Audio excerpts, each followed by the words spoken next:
Hey, Chris, good question, man. I really liked it. Like, how do you focus on the positive, or should you focus on the positive? And what about if there's a problem? Shouldn't you just try to fix it and get it going? And yeah, that's quite a thing I play with myself for sure.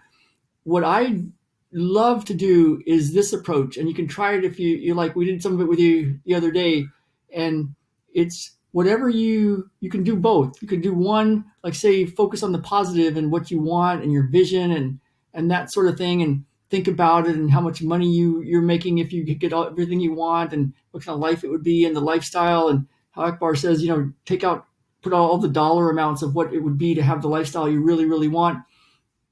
Imagine the business that you'd have, and how much you'd have to delegate, and who you'd be working with, and who'd be working for you, and your responsibilities, and how it would happen, and just like what a great life it would be. And so focusing on the positive.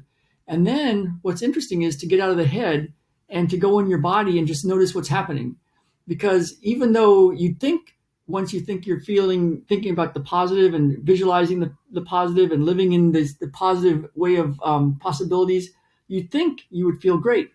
And many times you do, but most of the time there's something inside in the body that kind of goes, I think about all that and I feel pressure in my chest, or some kind of twisting in my gut, or why do I feel that ickiness, that issue, that thing, that something physical feeling in the body? Because I was thinking of something wonderful. I was focusing on the positive.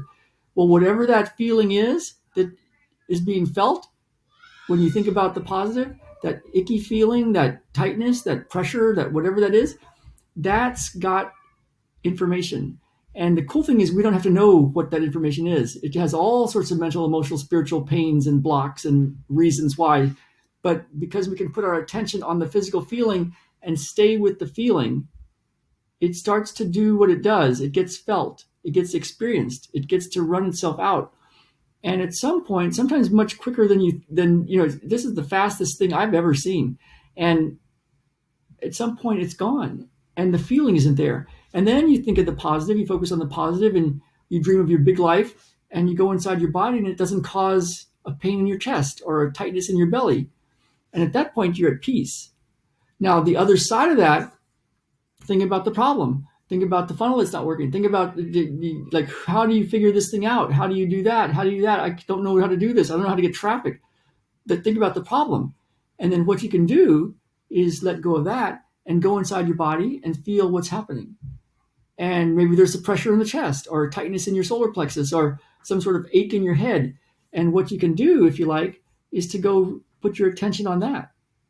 Because in that feeling is more of the mental, emotional, spiritual pain stuff that's in the way of you shifting this thing.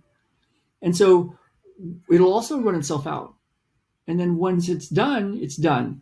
And it's done because you think about the problem, and then there's nothing causing angst. So it's what the ancient sages and saints have said for eons: to be at peace with something, to be at peace without something, to be at peace whether it happens or whether it doesn't happen, to do your work, and to be at peace whether it works or whether it doesn't work. And in that moment, something happens. And there's a vacuum created because you're no longer in resistance. And when there's that vacuum, that space, the universe, God, whatever you want to call that, fills that space. And from there, the answers come, and the how-tos, and the synchronous people, and wonderful things. And so that's how I play with the universe. That's what I do to shift stuff, whether it's something I want and my big focus on the positive, or something that's in the way. I let go of the question and go inside and do what the ancient sages have said for years: to be still and to know. Be still and to know that I am God. And in that, there's no words. And when that happens, when you're at peace, whether something happens or not, you can get to work. And then the work really goes much quicker and better, and wonderful people come into our lives. I think that's why we're so awesome here with the Coast of Secret. So many good people. So I hope this helps. Let me know what you think. All right. Bye, you guys.